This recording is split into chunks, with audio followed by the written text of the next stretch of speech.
爸的鬼魂没地方去了，就只好来找你了。你别乱说，我让你一夜装点回桃花岛。不要不要，我不要雪子，我不要回桃花岛，我不要。他刚才说什么大冬瓜死在婆婆的坟里？大冬瓜？难道？帮我告诉我爹是谁杀死我的？哈哈，各位，人生何处不相逢啊！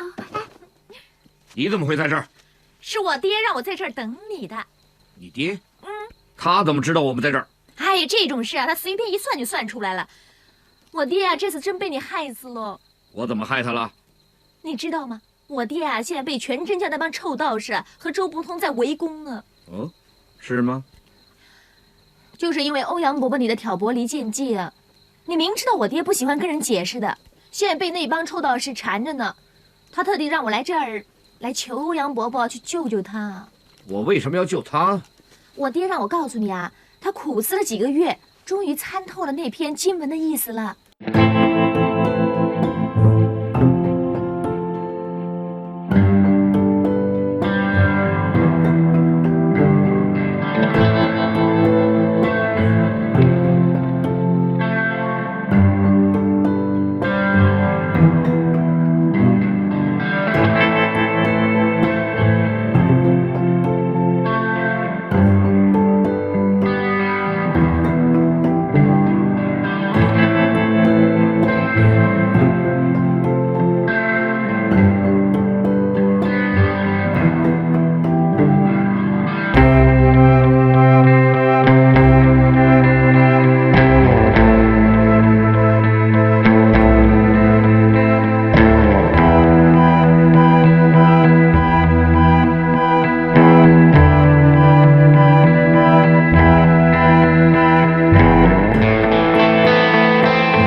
你玩不玩？不玩。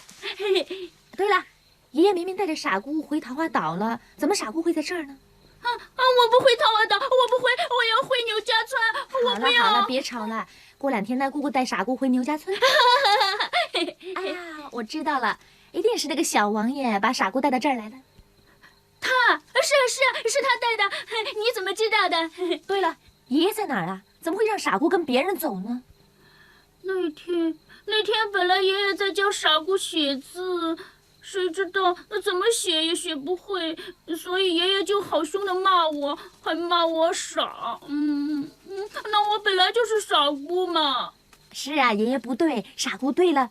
那以后呢？后来呢，有个哑巴进来，指手画脚的，爷爷就说不见客，所以呢，就让傻姑去把那群人带进来。你知不知道，那群人当中啊，有一个大冬瓜，他长得好丑的。他一看见傻姑呢，就瞪大了眼睛盯着我，这把我吓死了。另外呢，还有个瞎了眼睛的伯伯，他说话好大声、好响、好凶的。还有个姨姨，她说话可好听呢。那爷爷到底有没有看见那几个客人呢？没有啊。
到海边的时候，爷爷他已经上了一条小船上了，在那条小船后面呢，还有一条大船跟着他。那条大船上的人好奇怪的，那些人的头上都有一个系在头顶上的啊。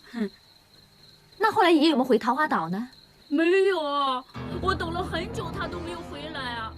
所以呢，我一直都在海边等到那个鸡蛋黄掉到海里，那个小兄弟和那个伯伯他们的船就靠岸了。哦，原来欧阳伯伯和小王爷都去过桃花岛了。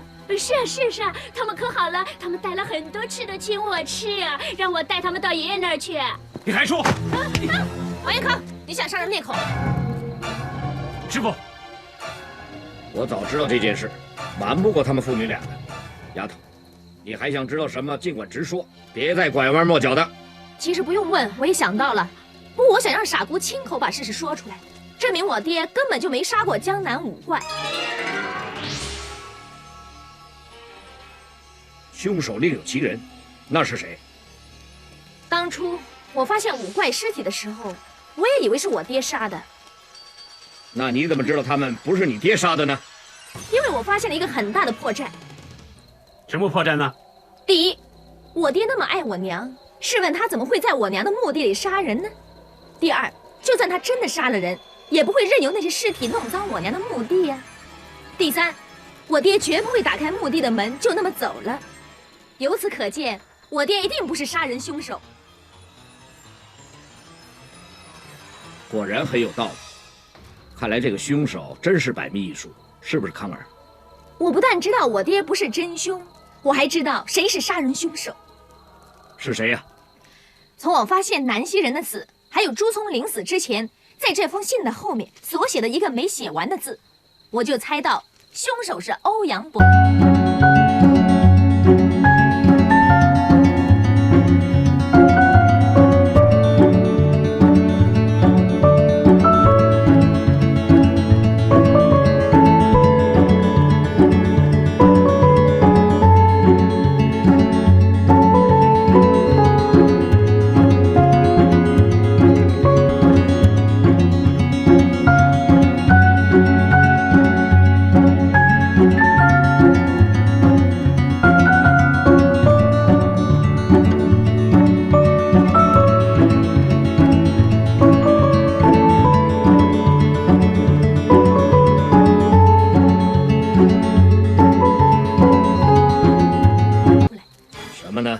我发现南溪人的时候，他根本还没死。什么？南溪人还没死？放心吧，小王爷，他结果都毒发身亡而死。不过在他临死之前，他在身边写了这几个字：“杀我者乃。”很多人一口咬定说这个字是我爹黄字的起笔，我却不这么看。那你认为这个字应该是什么字呢？那就全靠我那天做了一个梦。什么梦？我梦见穆念慈姐姐在京城比武招亲，我醒了就知道这个人是谁了。这个就是杨康杨字的起笔。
世上会九阴白骨找的，除了已死的陈玄风和梅超风之外，就只有梅师姐的不孝徒儿杨康你了。好，你的才智真是令人佩服。其实有很多事呢，我也想不通的。当我刚看到你们俩和傻姑在一起的时候，我就突然明白了很多事，我已经想得差不多了。你尽管说出来听听。我猜呢，欧阳伯伯你上桃花岛的原因呢，是因为你知道全真教要找我爹报仇，你想等他们双方打得两败俱伤的时候，再收渔人之利，一举铲除全真教和桃花岛。我的确有此意，不过可惜啊，你们赶到的时候已经晚了。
没有什么可以瞒得过你。也不是的，起码还有一样我不明白。哦，怎么你也有想不明白的？